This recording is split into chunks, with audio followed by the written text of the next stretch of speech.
Conferencia denominada La coyuntura económica uruguaya y sus perspectivas, datos y reflexiones, a cargo del economista Javier de Aedo, docente de la Universidad Católica, columnista de Diario El País. Esta actividad está promovida por Plataforma Agropecuaria Goyaique, Sociedad Anónima, integrada por las empresas Garmet, Del Carmen, Frigorífico San Jacinto, Nirea, Sociedad Anónima. Bueno, les cuento que la dinámica será la siguiente. Javier desarrollará la conferencia, un espacio más o menos de unos 40 minutos, y después tendremos una instancia de preguntas. ¿Está bien? Bueno, bienvenidos a todos. Los dejo en buenas manos. Muchas gracias. Sí, vamos a apagar algunas luces así se ve mejor. ¿Ven bien los que están atrás de todo lo que hay en pantalla? Bueno, ahora sí. Buenas tardes, es un gusto estar con ustedes. Le agradezco la posibilidad de estar hoy aquí en esta exposición espectacular, bien representativa de lo que es nuestra producción. Y como decía recién, voy a compartir datos y reflexiones sobre la situación global, regional y local. La estructura de la presentación es la habitual: el mundo, la región y Uruguay, después las perspectivas para este año y el próximo, y si da el tiempo, que creo que no, pero si les interesa y lo hacen en la parte de preguntas, con mucho gusto, lo que es más importante en definitiva, porque siempre estamos absorbidos por la coyuntura, que el dólar, que los commodities, que las crisis, que la seca, y lo que es relevante a veces es levantar la mirada y ver cómo está nuestro país en materia de crecimiento a largo plazo. Pero bueno, eso si da el tiempo y aparece el interés al final lo vemos. Un mundo que va de la pandemia a la guerra, y habría que poner puntos suspensivos ahora, porque capaz que termina también en una nueva crisis financiera global. No es lo que pinta hoy día el fenómeno de ese fue una sorpresa para todos, y en particular para la Reserva Federal, un banco que estaba mal,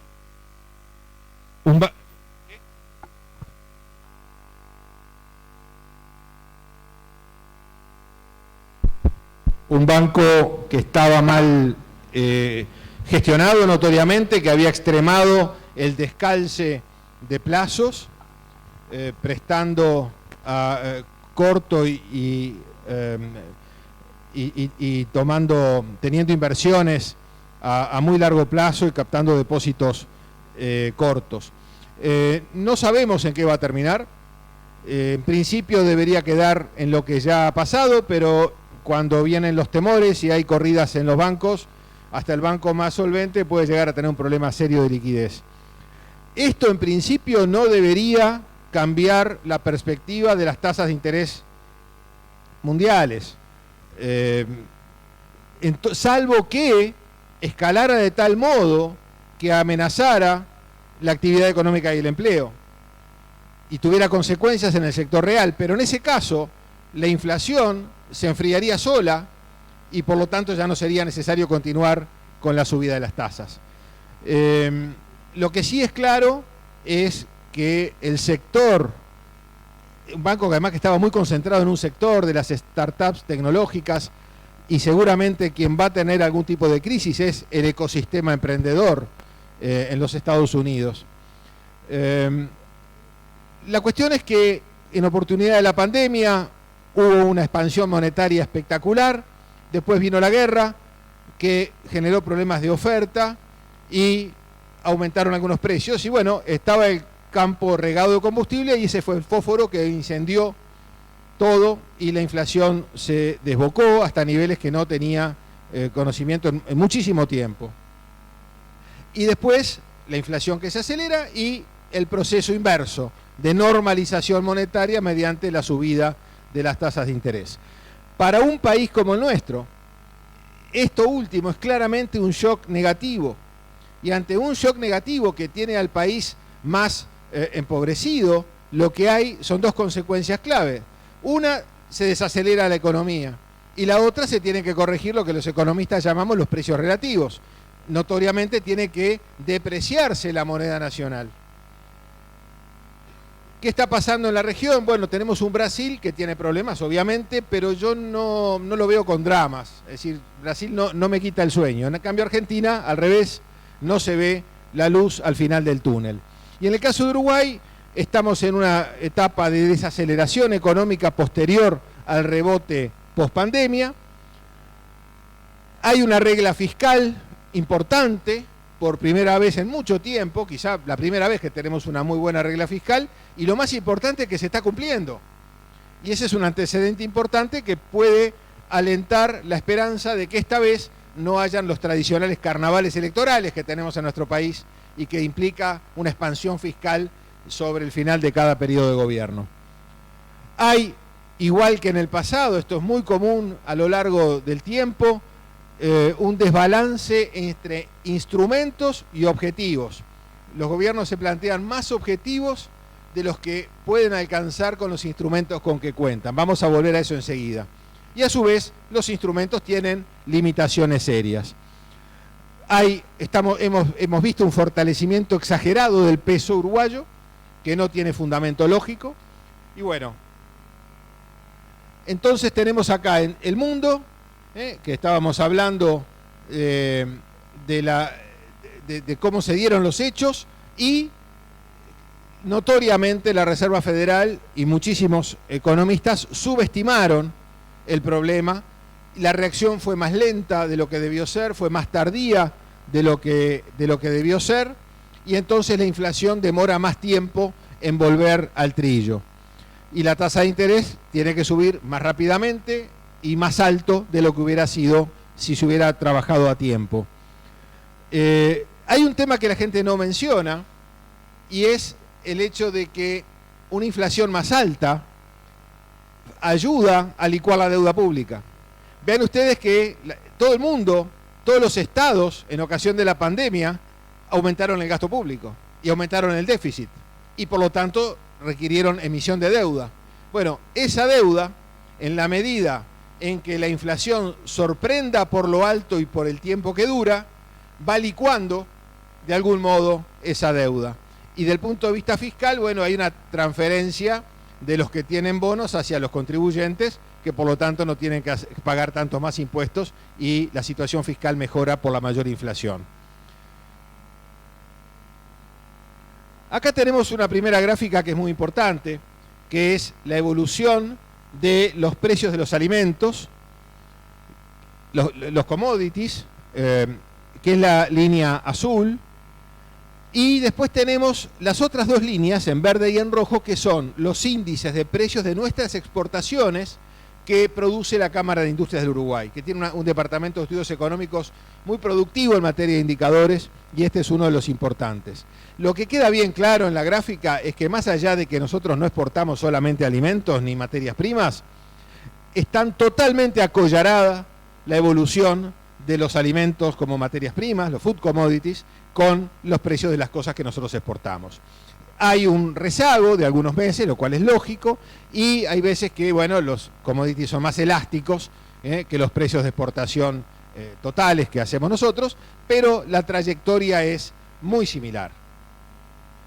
Vean ustedes acá, y aquí empezamos a entrar a hilar fino en lo que pasó con la política cambiaria en Uruguay el año pasado.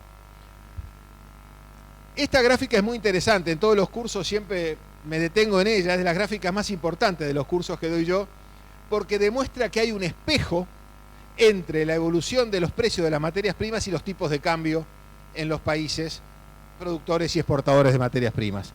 Claramente tenemos la línea verde, que es la evolución de los commodities alimenticios, una vez más.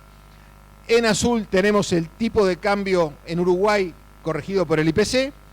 En rojo, lo mismo en Brasil. Lo que quiero destacar es que el año pasado, cuando se desplomaron los precios de exportación, los precios de las materias primas, obviamente el espejo funcionó en Brasil y el dólar subió como precio relativo, pero no en Uruguay. En Uruguay bajó. Y si nosotros vemos lo que pasó en Australia y Nueva Zelanda, es lo lógico.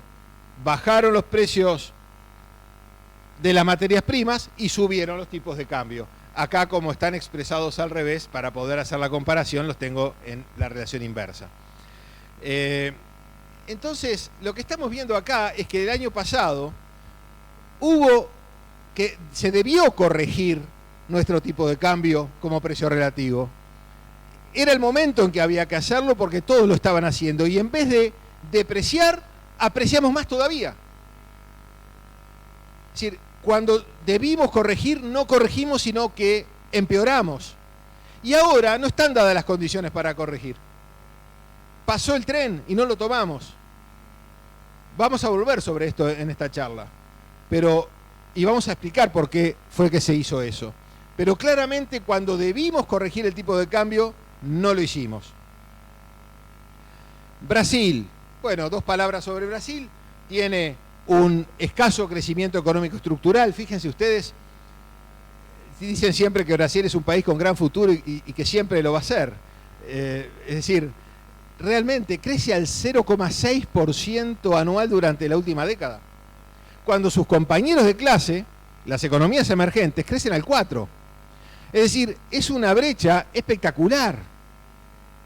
El lucro cesante de la economía brasileña es extraordinario. Pero tiene un banco central efectivo, con buena reputación bien ganada, y que puede hacer política monetaria en serio, porque tiene una moneda propia. No como nosotros, que no tenemos, sino que tenemos 2 monedas, el peso y el dólar. Una economía bimonetaria. Tiene un sector externo sólido, y tiene algo que es parecido a nosotros. Si uno ve la evolución semanal de las encuestas de expectativas en Brasil, antes y después de las elecciones, uno no asume que hubo una elección en el medio. El escenario macroeconómico previo a la elección de Lula y posterior no se dio por enterado. Lo mismo que pasa en Uruguay cuando hay una elección con cambio de gobierno. Eso habla bien del país, en definitiva. Pero lo cierto es que tiene una moneda depreciada. Tiene una moneda que está depreciada, en 5.30 aproximadamente, es lo que se espera para fin de este año y fin del año que viene, cuando los promedios históricos dan para que esté quizá un real menos que eso. Pero no se corrige porque hay incertezas. Recién asumido, Lula empezó a poner dudas sobre el futuro fiscal, llegó a discutir la independencia del Banco Central diciendo que tendría que bajar las tasas, y bueno, y tampoco hay certeza de que algunas reformas pro crecimiento que tienen que hacerse se realicen. Por lo tanto, yo diría que la moneda va a seguir depreciada en el futuro previsible. Vamos a seguir teniendo un Brasil barato y que no va a crecer demasiado tampoco. Argentina es una experiencia espectacular, es un revival de lo que vivimos en estos países hace 60 o 70 años. Aprendimos en su momento de esos errores y no volvimos sobre ellos. Argentina insiste una y otra vez a ver si logra hacer algo distinto, pero si uno comete siempre los mismos errores, las consecuencias suelen ser siempre las mismas. Entonces, lo que yo percibo es que tenemos una Argentina que está ahí al lado, empobrecida, barata, y que así va a seguir estando por lo que uno puede imaginar en el futuro. Es muy difícil imaginar que se arregle esto. De hecho, ya hubo un cambio de gobierno, el anterior a este, y arrancó bien, pero terminó mal. Entonces, para Uruguay es muy complicado. Yo les voy a mostrar ahora después un índice que hacen mis colegas de la Universidad Católica en Salto, que muestra la diferencia de precios entre las dos orillas.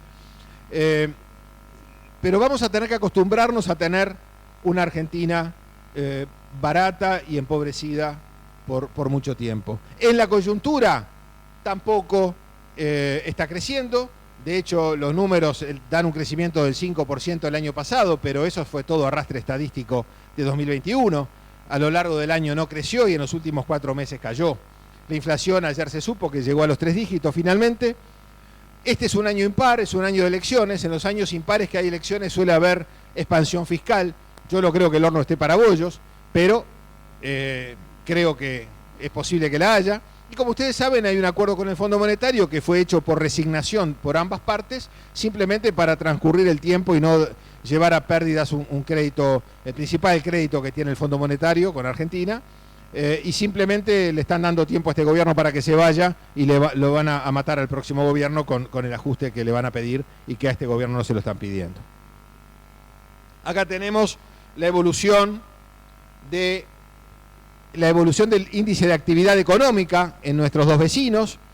Aquí tenemos la crisis de la pandemia. En Brasil y en Argentina tenemos un dato mensual de Producto Interno Bruto y bastante cercano, en este caso diciembre, en ambos casos, y como ustedes pueden ver, ambos terminaron el año cayendo. El tipo de cambio real de Uruguay con nuestros vecinos es este, el 100 de la escala es el promedio histórico de los últimos 23 años, este es el tipo de cambio comercial con Argentina, el de abajo es el tipo de cambio blue y el verde es el tipo de cambio con Brasil. Notoriamente estamos absolutamente despegados en cuanto a tipo de cambio real bilateral. Y este es el índice de precios de mis colegas de Salto, el IPF, índice de precios de frontera. Cada tantos meses ellos relevan una subcanasta del IPC en las dos orillas, en Salto y en Concordia. En el mes de enero la brecha dio 144%, es decir, que Salto para esa canasta de bienes es 144% más caro que Concordia. ¿Tá? Esto es lo que yo les decía. ¿Alguien puede imaginar que esto vaya a cambiar sustancialmente? ¿Por qué hay dos gráficas? Porque yo pongo en la misma gráfica el índice de tipo de cambio real que yo llevo hace muchísimos años y justamente ajusta muy bien la disparidad de precios con el atraso cambiario relativo al promedio histórico entre el tipo de cambio real de Uruguay con Argentina. Entonces, claramente es un tema cambiario y en la medida que uno imagina que Uruguay va a seguir caro y Argentina va a seguir barata, esto no va a tener que cambiar sustancialmente en el futuro previsible. En Uruguay estamos, como decíamos al principio, en una desaceleración después del rebote post-pandemia. La economía el año pasado, lo vamos a saber la semana que viene, habrá crecido entre 5 y 5,5%, promedio anual, pero a lo largo del año creció en torno a 2%. Ese 5 incluye 3,6% de arrastre estadístico, crecimiento del segundo semestre de 2021. El verdadero crecimiento marginal a lo largo del año pasado fue del 2%. Y 2% es nuestra tasa de crecimiento a largo plazo, que es una tasa muy baja si es que en Uruguay queremos avanzar en un montón de cosas que para los uruguayos son muy importantes. Evidentemente, hay una diferente lectura si uno ve promedios anuales y punta a punta. Con el empleo pasa lo mismo. Se insiste desde el gobierno que el año pasado se crearon 40.000 empleos. No es así. El año pasado se perdieron 7.000 a 8.000 empleos a lo largo del año. Esos 40.000 son del segundo semestre del 2021. Es la comparación entre promedios anuales. A lo largo del año no se crearon empleos. Y es muy importante, no es una technicality esto, ni es una interpretación rebuscada para jorobar. No, el diagnóstico que yo hago de la economía es muy distinto si digo que crecimos 5% y creamos 40.000 empleos a que si crecimos 2% y destruimos empleos. La verdad, marginalmente es la última y es la que importa en la coyuntura actual. Hoy nos parecemos más a un país que crece al 2% y no crea empleos que a uno que crece al 5% y crea 40.000 por año. El año pasado terminó mal. Si uno ve el cuarto trimestre del año pasado contra el cuarto trimestre del año anterior, bajó la recaudación real de la impositiva, bajaron las exportaciones, bajó el índice de volumen físico del núcleo industrial, bajó el empleo y seguramente el PIB va a haber crecido muy poco, como decíamos recién. De todos modos, el nivel de empleo que tenemos hoy superó con creces el nivel previo a la pandemia. En el periodo anterior, la segunda presidencia del doctor Vázquez, se habían perdido más de 50.000 puestos de trabajo. Bueno, la mitad de esos ya se recuperaron. Y lo más importante, hay un aumento espectacular de los empleos formales. Hay un importante avance en la formalización del empleo.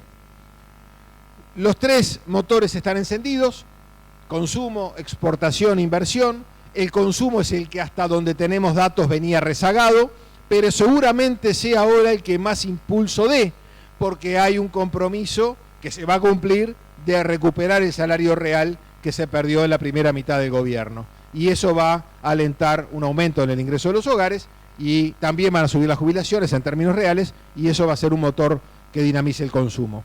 El problema es que gran parte de ese consumo lo realizamos fuera de fronteras, porque el que aumente el salario real en Salto o en Paysandú lo va a consumir en Concordia y en Colón.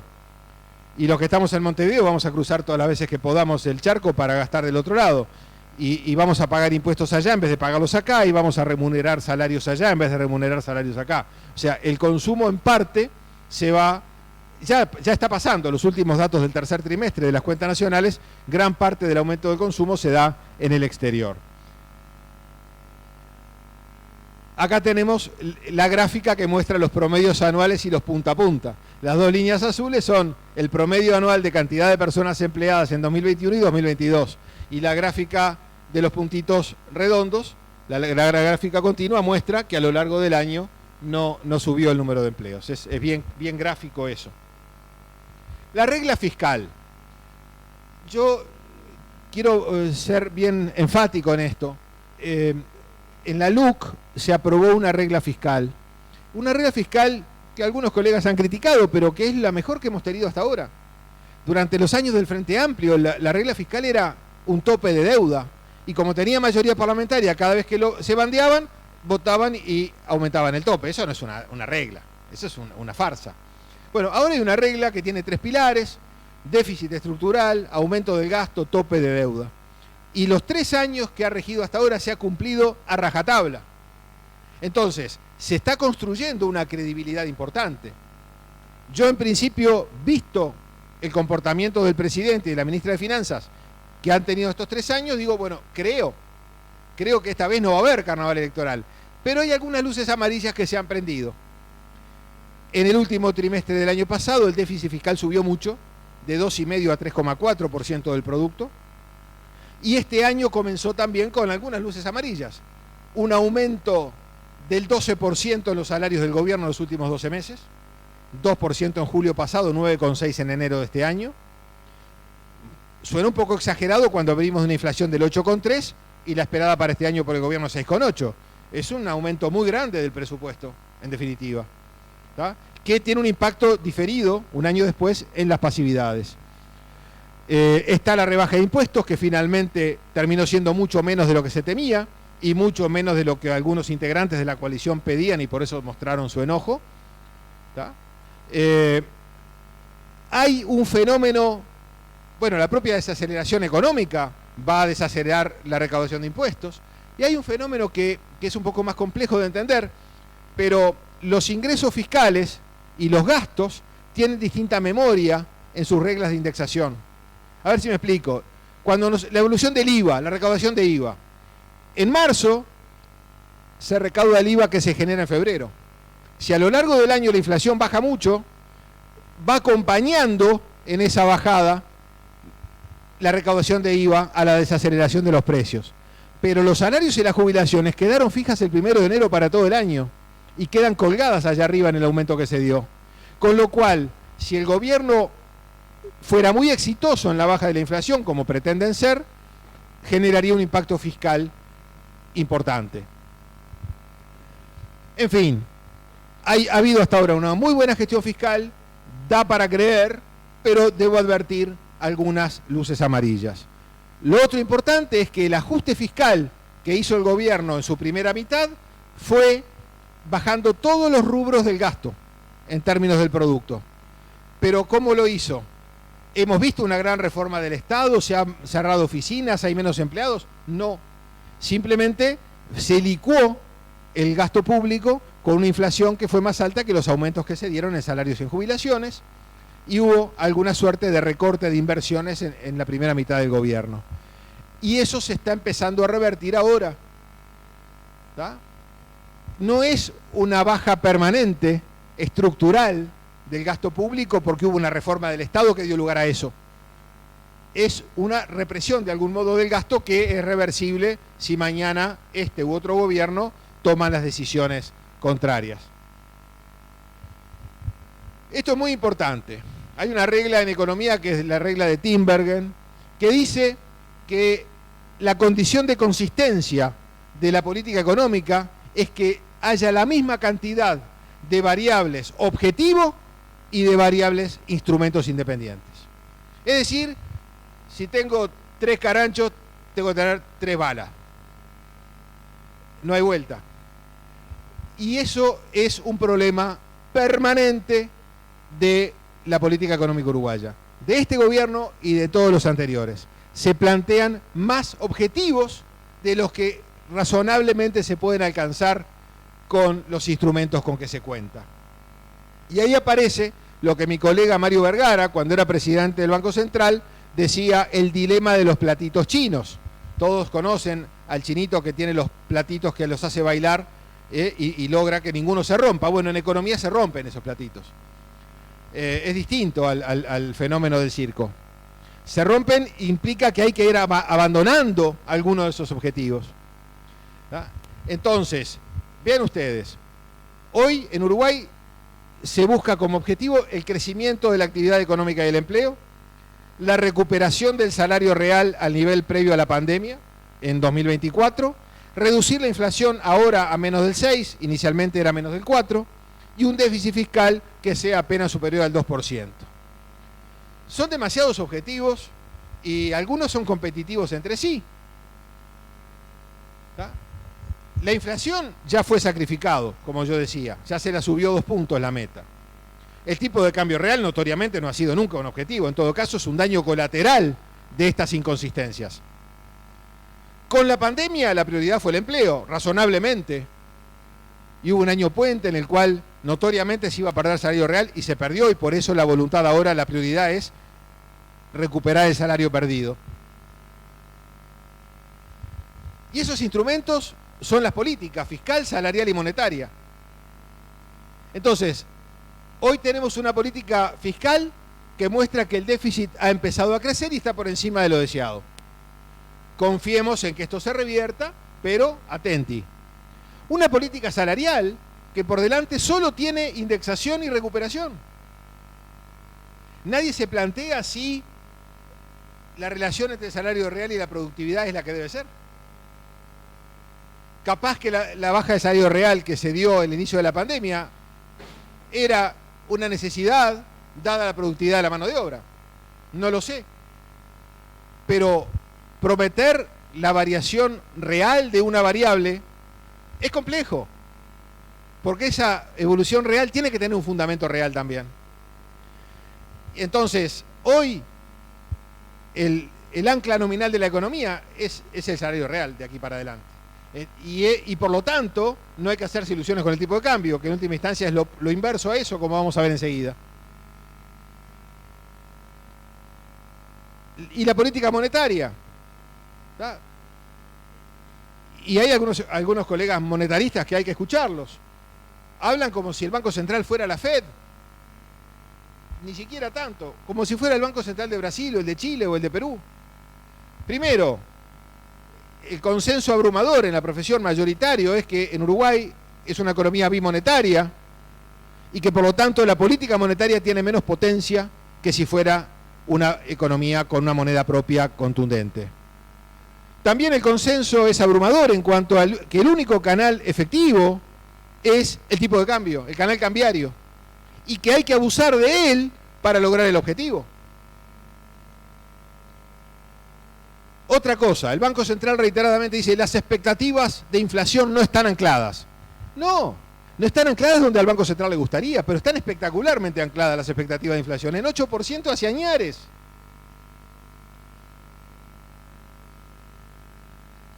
Y pretender ir en contra de eso, simplemente porque se plantea un objetivo de ir a una inflación más baja, implica costos serios. En realidad en Uruguay el verdadero límite de tolerancia a la inflación es 10%. Acá no hay un mandato para que un gobierno lleve la inflación al 2 o 3%. Nadie pierde una elección porque la inflación sea 8. Y nadie ganaría una elección si la inflación fuera 3. Entre otras cosas, porque tenemos la indexación. ¿Qué es lo que vemos todos los días en la televisión argentina? La inflación, claro, 102%. Es el impuesto que grava a las personas de ingresos fijos y en particular a los de menores ingresos. Sí, por supuesto. Pero si en Uruguay esas personas tienen 100% indexado su salario. inflación, indexación remedio e indexación enfermedad. Es enfermedad porque dificulta la bajada de la inflación, le imprime una memoria al sistema de precios, pero es también remedio en el sentido de que no genera las víctimas que generan un país que no tenga esa regla indexatoria tan institucionalizada y contra la cual es muy difícil ir. Expansión monetaria, el agregado medios de pago en los últimos 12 meses al cuarto trimestre creció 3%. Nominal. Aquí lo que tuvimos fue un problema de origen global y transitorio de precios. Que cuando pasara, la inflación iba a bajar sola como está bajando ahora, no por la tasa de interés del Banco Central. La tasa de interés del Banco Central no liberaba el trigo de Ucrania, ni hacía bajar el precio del petróleo. Era obvio que iba a bajar porque a esta altura del año pasado todos los meses subían los combustibles. Y el dólar estaba pegando los 45 pesos, ahora está en 39.50. Entonces es eso. La política monetaria ha contribuido a profundizar la desaceleración y ha impedido la corrección de precios relativos. Ha impedido que el dólar, cuando debió subir, porque en todos los emergentes como nosotros subió, acá bajó. Y el año pasado terminó con una caída punta a punta del año del 19% en el tipo de cambio real con fuera de la región. No meto en la cuenta a nuestros vecinos tan peculiares. Con China, 20% de caída del tipo de cambio real. ¿Qué cosa maravillosa pasó en Uruguay para justificar que nos hayamos vuelto tan caros? No tiene fundamento ninguno. Uy, el flujo de exportaciones. Pero no me importan las exportaciones de bienes. Hay que ver la cuenta corriente en su conjunto.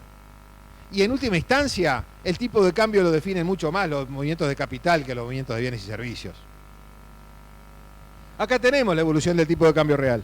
El promedio histórico está en 100, nos habíamos acercado en los 2 primeros años y el desplome del año pasado 19%, estamos con un atraso cambiario respecto al promedio histórico de más de 20%.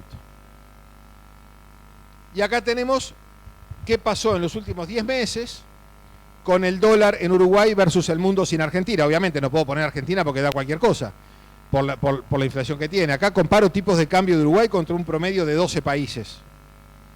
Bueno, aquí lo tienen, lo mismo que decíamos recién.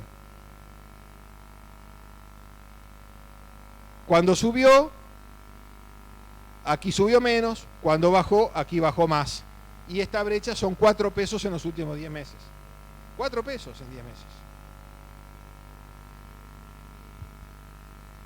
Otro tema interesante, volvamos a los commodities. Esta es la evolución desde el año 98, promedios anuales de los alimentos en dólares, relevamiento mensual que hace el Fondo Monetario. ¿Está?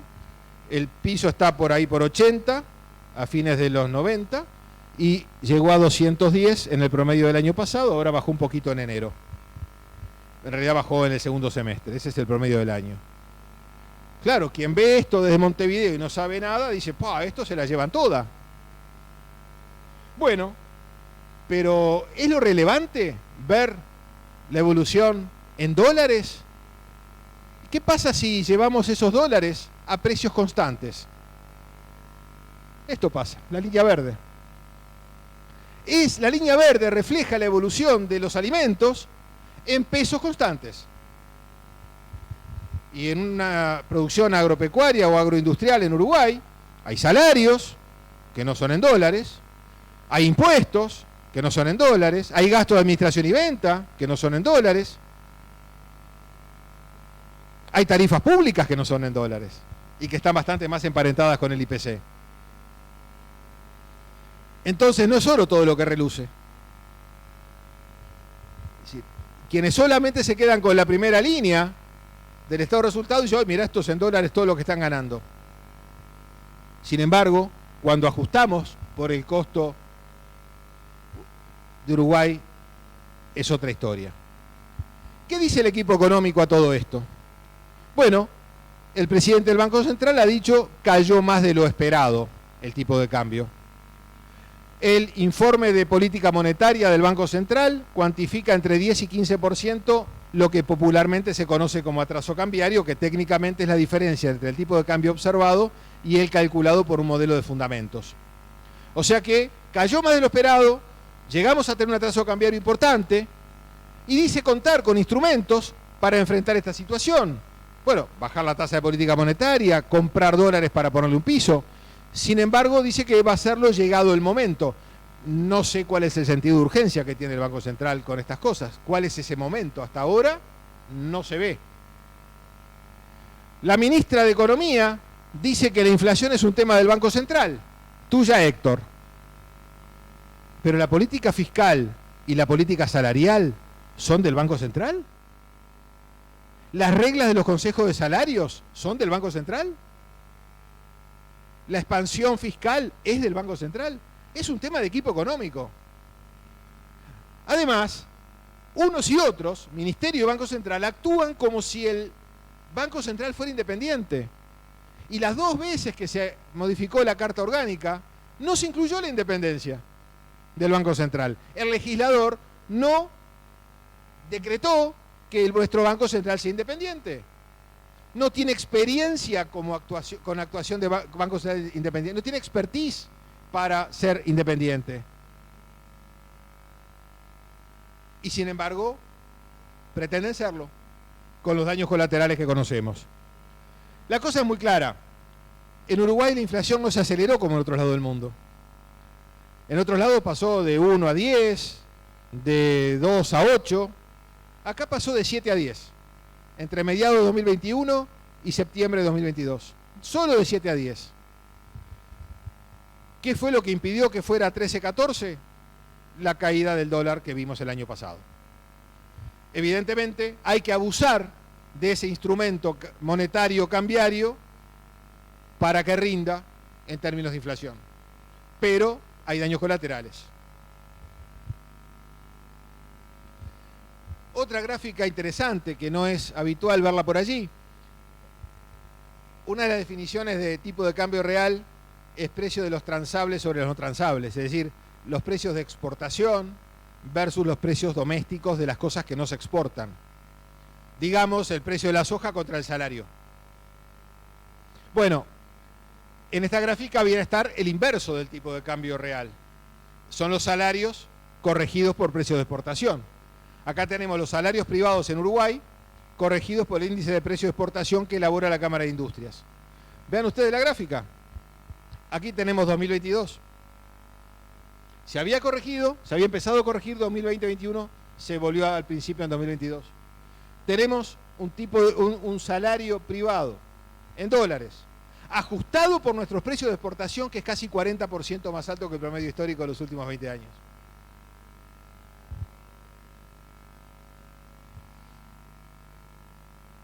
Perspectivas para 2023-2024. En la macro, crecimiento moderado del núcleo del PIB. ¿Qué quiere decir con esto? Este año van a pasar 2 cosas de signo contrario. Se va a levantar la palanca de funcionamiento de la segunda planta de UPM y se va a parar la refinería de ANCAP por unos meses. Lo primero va a generar un aumento del producto, lo segundo una caída del producto.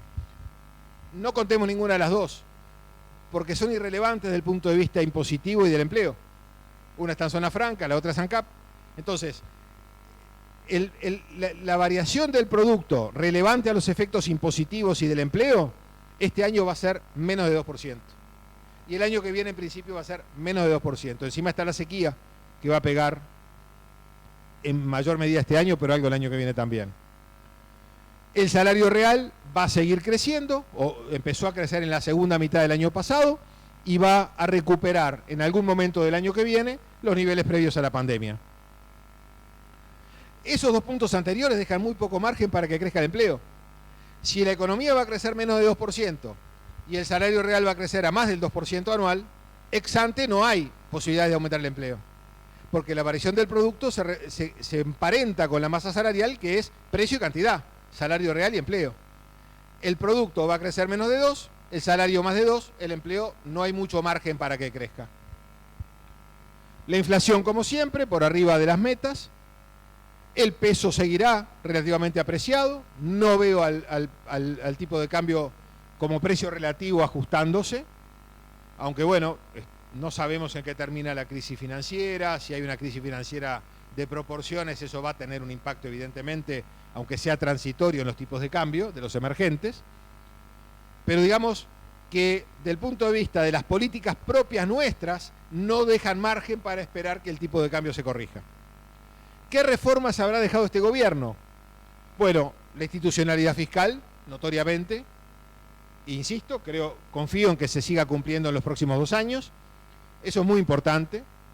La reforma de la seguridad social, no soy experto en el tema, no sé cuántas prendas del apero quedaron por el camino para llegar al proyecto que se presentó al Parlamento y cuántas prendas del apero van a quedar por el camino para que se apruebe, si se aprueba en este periodo. Ojalá que sí. La transformación educativa también es una buena noticia. Esperemos que llegue para quedarse y que si hay otro gobierno en el futuro donde los sindicatos tengan un peso mayor, no lo reviertan. La inserción internacional, bueno, sabemos el discurso del presidente. Es difícil no estar de acuerdo. Mientras tanto, ha logrado más de 30 pequeños acuerdos puntuales en algunos productos. Es lo que puede hacer para lograr una nueva inserción internacional. Sabemos lo que él quiere, pero muy difícilmente se logre porque estamos encorsetados por el Mercosur y los tiempos de las negociaciones son largos. El mercado de combustibles, de vuelta, si fuera por el Poder Ejecutivo, por el Presidente de la República, mejor dicho, se hubiera ido más lejos de lo que se ha ido, pero las coaliciones tienen eso. No solamente se hace lo que el presidente quiere, estamos en una democracia, felizmente, bueno, y hay que arbitrar las soluciones, nos gusten o no nos gusten. La reforma del servicio civil ya se postergó 2 veces en rendiciones de cuentas, ahora iría aparentemente en la de este año. Y en materia de mercado de trabajo se volvió a prohibir las ocupaciones de los lugares de trabajo privados. Hay algún proyecto para requerir la personería jurídica de los sindicatos, pero no se ha hecho nada con los consejos de salarios, siguen exactamente como están, muy rígidos, muy antiguos, sin la flexibilidad suficiente de poder tener margen de maniobra en función de las empresas que son distintas en una misma rama de actividad. Algunas reflexiones, pensando en la seguridad social. Insisto, no soy experto, ojalá que sea la gran reforma, la de la enseñanza lo mismo, pero el problema de las reformas que no son totales como deberían es que la gente asume que sí y después no, y entonces después queman la idea y por mucho tiempo no se acepta otra reforma. Entonces lo importante es, bueno, que cuando se haga sea una reforma de verdad. Los gobiernos uruguayos tienden a parecerse mucho entre sí en cuanto a sus políticas y sus resultados. La parte buena de esto es que no hay ningún gobierno uruguayo que sea refundacional. A veces en el discurso lo son, pero en los hechos no. De hecho, el Frente Amplio se apoyó en la política macroeconómica de los gobiernos de los partidos tradicionales. Este gobierno se apoyó en el Mides y en el FONASA del gobierno anterior.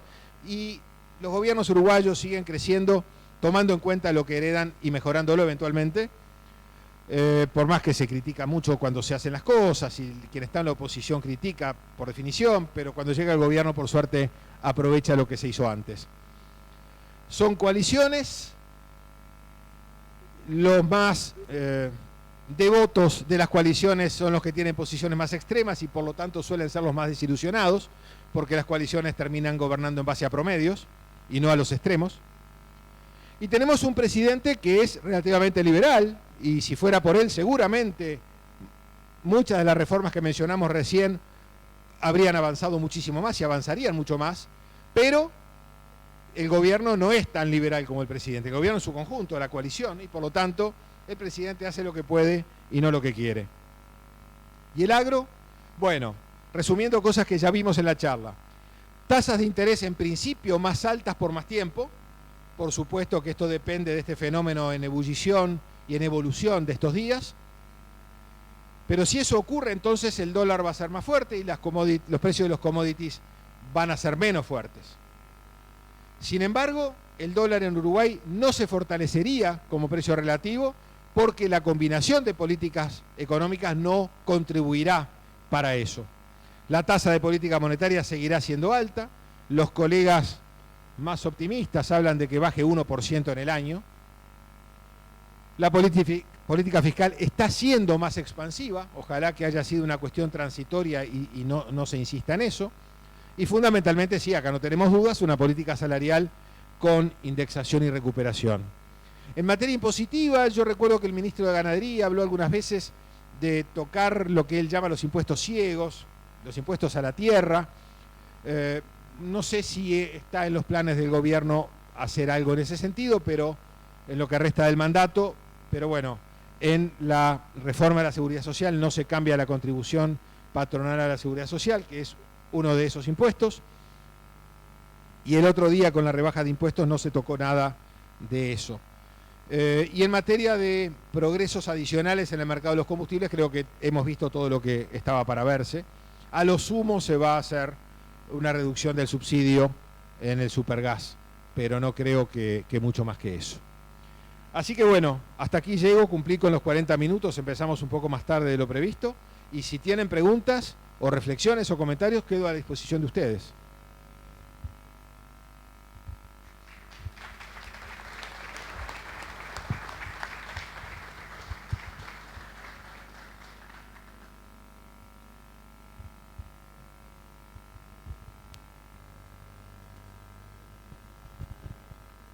Hola, hola. Muy bien.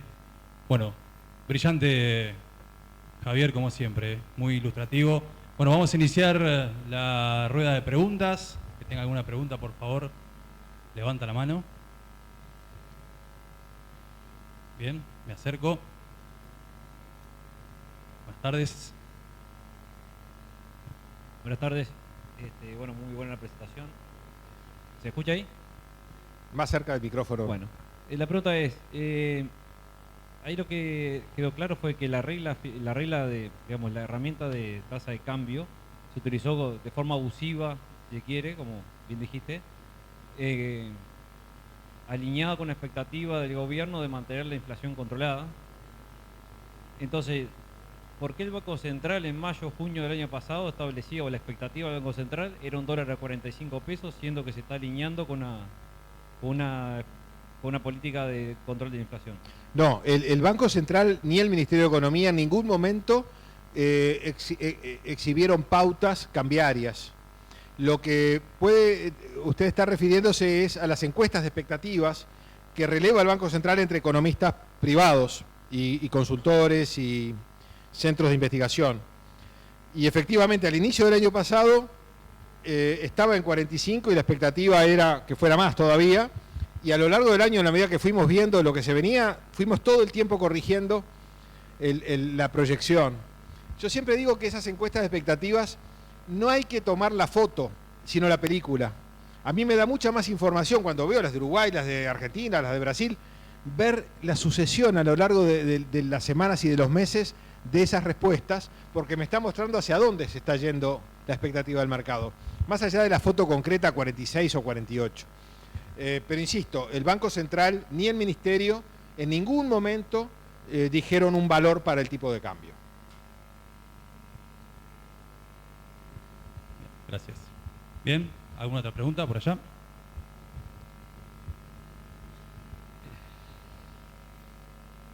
Buenas tardes. Buenas tardes. Mi pregunta es un poco más reflexiva en el sentido de... ¿Se escucha? Poco. ¿Se escucha?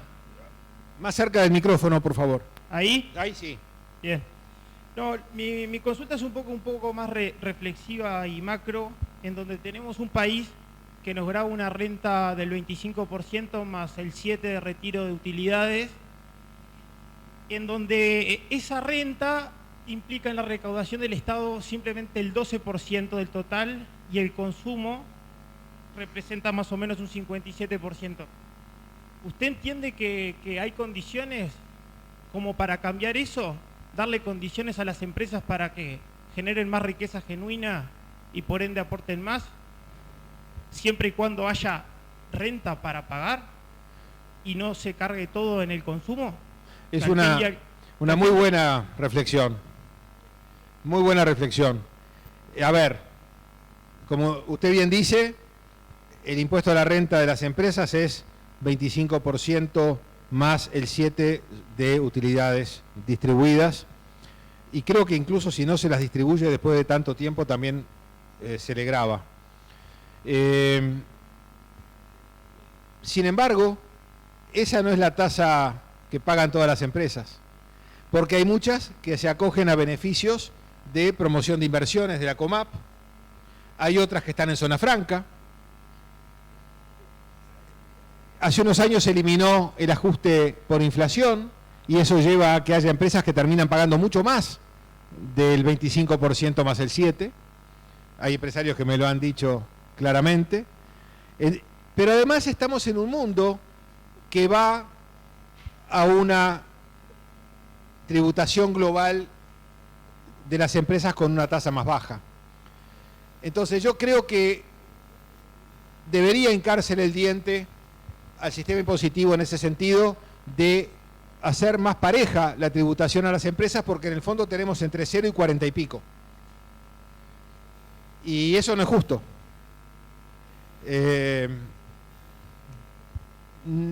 Yo creo que los gobiernos a veces tienen miedo de poner el gato arriba de la mesa de una reforma de impuestos porque tienen miedo que les metan cualquier cosa una vez que va al Parlamento. Pero eso debería hacerse.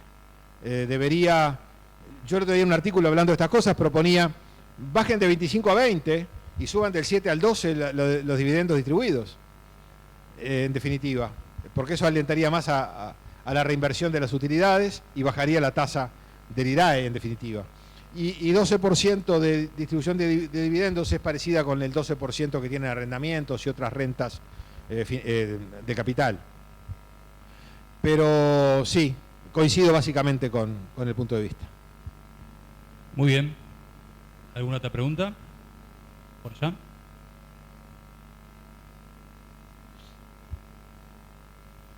Buenas tardes. Buenas tardes, gracias. La pregunta es, ¿cómo se soluciona esto del dólar bajo, ¿no? Usted dice que está muy bajo, implícitamente está diciendo que el Banco Central debería haber intervenido, o porque también entiendo que con Brasil estamos parejos, y es nuestro punto de comparación, me parece. Entonces, y si intervenimos o si el dólar sube, también genera inflación. Entonces, entiendo que esté bajo, pero ¿cuál es la receta mágica que hace que todas las variables se alineen en un objetivo positivo para el país? No entiendo lo que usted dice de que Brasil y Uruguay están parecidos en qué. En la variación de tipo de cambio. No, para nada, vimos la gráfica recién. Para nada, tenemos un atraso cambiario de 30 o 40% con Brasil. No estamos absolutamente parecidos con Brasil. Brasil corrigió, como Nueva Zelanda, Australia y tantos otros, cuando nosotros seguimos empeorando. No, yo lo que creo, y de hecho a lo largo del año pasado me manifesté cuando el Banco Central, ante cada comité de política monetaria, que no debían subir tan rápido la tasa. ¿Por qué iba a pasar esto? Lo que el propio presidente del Banco Central dice, de algún modo se nos fue la mano, bajó más de lo que esperábamos. Y los técnicos del Banco Central estiman en 11%, el último número fue ese, el atraso cambiario tal como lo definimos hace un rato. Entonces, a confesión de parte, relevo de pruebas. Entonces, yo creo que la señal que debería dar, ahora que la inflación se está desacelerando, es empezar a bajar en cada reunión del Copom lo que se estime necesario para dar la señal en el sentido contrario. Eso es lo que yo creo. ¿Que el dólar subiría un poco más? Sí, claramente. En vez de cerrar el año entre 41 y 42, como hoy pinta que va a cerrar, capaz que cerraría entre 43 y 44. Eso generaría más inflación. Y bueno, algún punto más capaz que sí, pero en última instancia yo no veo la economía booming. Al contrario, es una economía que este año va a crecer muy poco, con dos vecinos que no van a cinchar, con una seca que va a incidir. No parece ser el caso en el que va a haber, se puede pasar a precios cualquier aumento del tipo de cambio. Es distinto cuando la economía crecía al 5, al 6% hace algunos años. Entonces yo creo que eso sería lo que habría que hacer y no sería despatarrar la cosa. Por supuesto, hay una restricción política. El salario real tiene que subir, plena indexación y recuperación. Y eso, por definición, es el inverso del tipo de cambio. Entonces, si hay un compromiso de subir el salario real, en última instancia yo pronosticaría que la contrapartida de eso es que el tipo de cambio real no va a bajar, no va a subir. En todo caso puede bajar un poco más. Muy bien. ¿Alguna otra pregunta? Ahí. Muy bien. Buenas tardes. Buenas tardes. No, si no hay más preguntas, simplemente agradecerte, Javier, en nombre de Goyay, que es la plataforma agropecuaria de Pérez Compán acá en Uruguay y todas las empresas que la componen. Agradecerte por la disertación muy clara, muy contundente, y agradecer a todos los asistentes que nos pudieron acompañar. Simplemente eso. Muy bien. Bueno, en nombre de Goyay, que es Sociedad Anónima, agradecerles a todos por haber estado en esta tarde. Javier, muchas gracias.